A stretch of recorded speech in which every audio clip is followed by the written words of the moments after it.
Welcome to the Hoops with Us podcast. And today I am joined by a very special guest, Coach Justin Downer. He is an assistant at Cal Poly. Coach, how you doing today? Doing well, man, and enjoying the sunshine for sure. Absolutely, absolutely. So, Coach, the first question that I have for you is for everyone out there that doesn't know too much about you, just tell us a little bit about your coaching journey. Yeah, I think I've had a little bit of a unique journey. I started coaching when I was really young. In fact, I coached my first team when I was 13 years old. I coached a rec team when I was an eighth grader, and it's kind of always been a passion of mine. And I got to have a chance to have a unique start. I started coaching with NBC camps when I was 19 years old. I was coaching camps all summer. And then by the time I had graduated college, I was running camps as a site director. So I was kind of overseeing everything and hiring coaches and running camps. Looking back at it, I can't believe parents dropped their kids off for an overnight camp with a 22-year-old kid, but it helped me a lot. It gave me so many reps on the floor that I think a lot of people don't get until after they're done playing. And then I moved down to Southern California and started coaching at Riverside Poly High School, and linked up with Ryan Silver and West Coast Elite, coached both those places for 3.5 years, and had an opportunity to go work for Rhett Soliday at Vanguard, who I had known since I was 14 years old. He had coached me in those NBC camps, and then we had gone back and coached them together. And then I ran the camp, and he kind of worked under me during the camp. So then to go back and work under him, it was such a unique opportunity to be able to jump from the high school to college level and have that familiarity with someone.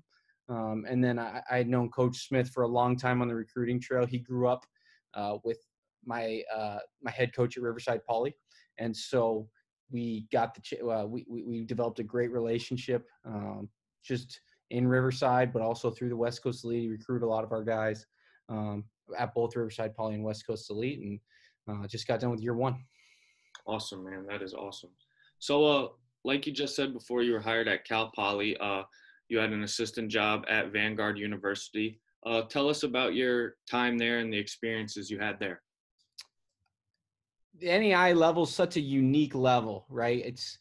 I think it's as pure of a game as there is. It's all hoops. You know, you're not. I love traveling around the country recruiting. It's one of my favorite things, but you're not doing those things, and so you spend so much time with your players. NAI doesn't have as many restrictions in terms of the amount of hours you can work with your guys. And then for me, not have been living with my wife, I just got to spend so much time with our guys and on the floor, such a pure level of basketball. I really enjoyed it. We had a great year. We set a lot of school records. We started 16-0, school record 20-1. We're ranked top 5 in the country most of the year, and went to the national tournament. And I really enjoyed my time there. Newport Beach, man. So if I can keep this up, I don't know. Hopefully, Newport Beach and San Luis Obispo. Not everyone's spoiled like me. That's for sure. That's for sure. So, Coach, you just got hired at Cal Poly this past season. It was your first season there. Tell us how your first year there went and the experiences that you experienced in your first year with Cal Poly. Yeah, on the floor, I mean, you look at our record, and it definitely wasn't what we wanted it to be. We had bigger goals. We were in a lot of close games. We took UC Irvine won our conference. We had leads under 3 minutes in both games we played those guys, and that's a good program. And so I think being able to, try and keep our perspective of just trying to get our program better every day was something that we're really focused on. And I think it doesn't necessarily show up in the win column this year, but will be much improved next year because of some of the lumps, because I thought we always handled it the right way this year. But it was awesome. I mean, working for Coach Smith is a blessing. He gives us so much responsibility, and he gives us so much time to work with our guys, and he lets us be involved, which is awesome. But when you're a staff that has never worked together before, none of us had ever worked together in any capacity, that takes some time. And so going into year 2, we return our whole staff, we return 8 players, we return 70% of our offense. It's something that we feel like we're going to start clicking right away. We also played a top 30 non-conference schedule to start. So at St. Mary's, at Creighton, at Iowa, at San Diego State, and that's not all of them. So when you're trying to build momentum and things like that, we got a chance to go up against the best, and it was a great experience. But we're definitely looking forward to year 2. Absolutely. Like you just touched on, this goes right into my next question. The way you guys handled yourself this past season, like you said, it wasn't the season that you guys wanted to have, but the way your guys handled how this past season went, what are you guys as a staff doing to improve for next season?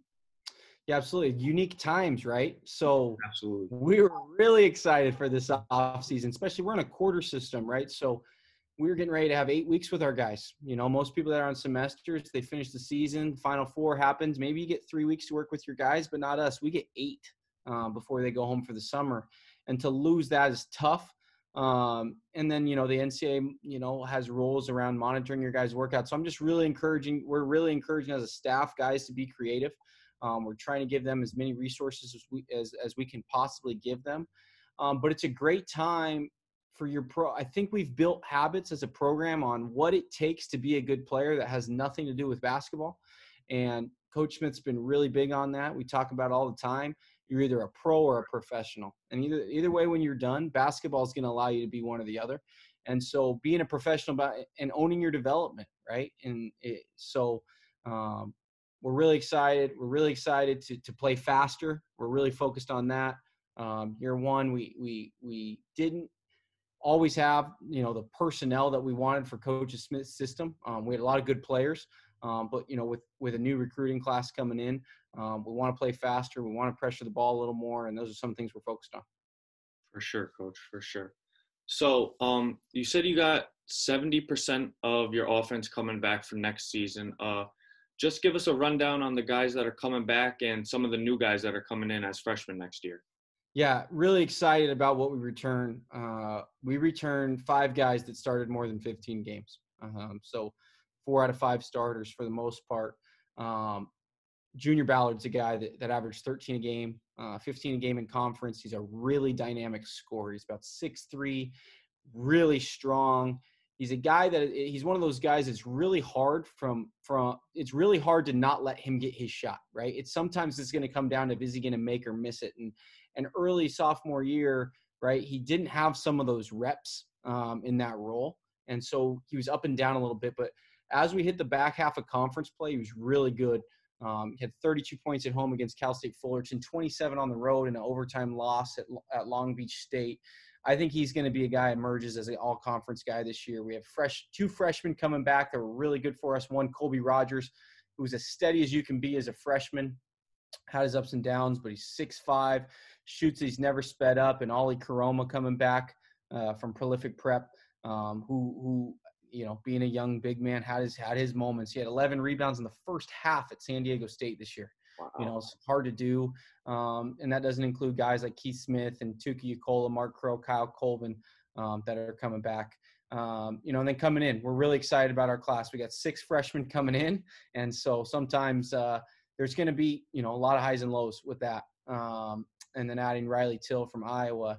We're really excited about the blend of maturity and then the young incoming talent. And what we really emphasize is guys that have won a lot of games. And so we got high school kids coming in that have won over 100 games in their college career. It's so insane. They don't know any other way.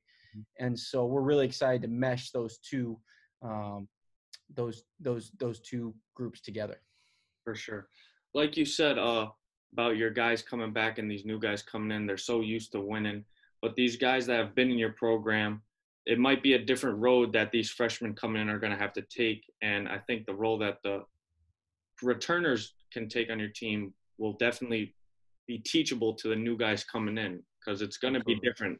As everyone knows, high school basketball and college basketball are 2 totally different games. Everybody's better than everyone you faced in high school. So these older guys can teach these young guys the roles that they're going to have to play on this new team that they're going on.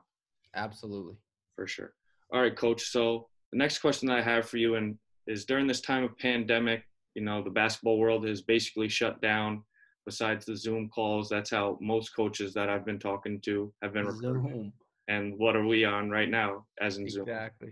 So tell us what you and your staff are doing differently besides the Zoom calls to make relationships with guys that you're trying to recruit. Yeah, guys that we're trying to recruit, it's kind of that balance between, at the end of the day, if I was a high school kid and I had a coach calling me every day, right, I would kind of be like, hey, leave me alone. And sometimes it feels like, gosh, I should probably check in with this guy. It's like, oh, shoot, that was yesterday, right? And so just trying to be creative. I've been watching film with some of them on their games, on our stuff. It's really given us a chance to portray our vision a little more, right? We're not running around the country. We don't have workouts every day. And so it's given ourselves a chance to be really authentic with who we're recruiting and prioritize and get to know them, maybe even a little more than um, usual, because our schedules are free, their schedules are free, right? So they're not in school all day or able to go hang out with their buddies. And so what I've noticed with recruits is the questions have gotten a lot better. Mm-hmm. And so for us, we love that. We invite that. We want you to ask hard questions. I want you to ask questions that pertain to your experience. What are you looking for, right? And so I've been really impressed with some of the recruits and the questions that they've asked and how they've personalized their recruiting. And I think it's been a good break in some senses, right? You feel bad for the unsigned seniors. You feel bad for the 21 class, some of the sleepers that were getting ready to, emerge and stuff like that. But what you're finding is you're finding a lot of reflecting. You're finding a lot of time getting better. And you're figuring out what's important to you, right? It's not, some of the stuff that right, it's just everyone talks about, right? You want to be a basketball player, you want to be, what comes with being a basketball player. And so the basketball player part has really emerged for a lot of these guys, and that's been really fun to dive into, at least for us. Absolutely. Yeah, I couldn't agree more, Coach. All right, Coach, the last question that I have for you today is what are you looking forward to most about next season? I think this that we're on to year 2 and we've got some familiarity with each other. I'm excited.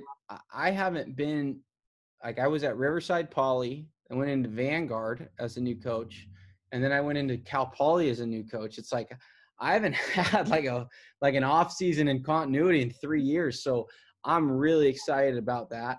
But just to grow with our guys and get better. I mean, our guys know I'm a guy that loves to be in the gym. I can't wait to get back in the gym. I wish this thing behind me was actually the gym, right? But I'm just excited to get better every day and pick up on habits. I'm excited to get guys that we recruited in here. Our freshmen and Riley are so special in terms of their mindset and attitude. They've all experienced adversity and played roles on a team to become the guy on the team. And I'm just really excited to grow with those guys every single day. Absolutely, Coach. Well, Coach, I can't thank you enough for joining me on the show today. I wish you guys nothing but the best of luck next year. Like you just said, hope this pandemic ends soon so you can get back in the gym with your guys, getting ready for next season. Absolutely. You stay safe out there in New York, man. Yeah, I'll try. All right. Thanks, man. I really appreciate it. All right, Alex. Talk to you soon, man. Yes, sir.